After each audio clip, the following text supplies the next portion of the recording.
Good evening friends. Lesson number 1 spoken English. आज आपण काय करणार आहोत? आय एम आणि वी आर याचा उपयोग कसा करायचा ते बघणार आहोत. How the use of I am and we are. What is I am म्हणजे काय? मी आहे. आय म्हणजे मी, एम म्हणजे आहे. वी म्हणजे आम्ही, आर म्हणजे आहोत. एम आणि आर हे काय आहेत?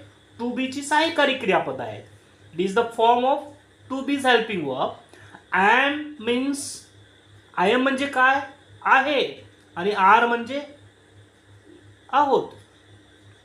आता या दोन्हीचा अर्थ इथं काय होतो? आहे आणि आहोत होतो.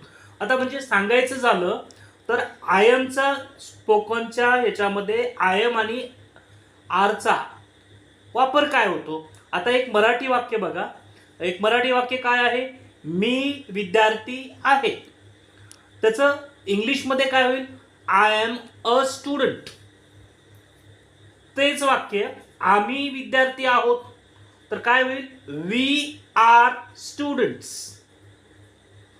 मी शिक्षक आहे. I am a teacher. आम्ही शिक्षक आहोत.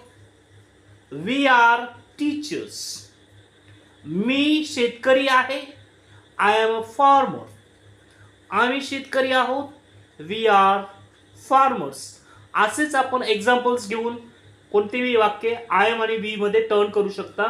मी आहे, डॉक्टर आहे. I am a doctors. Okay, thank you.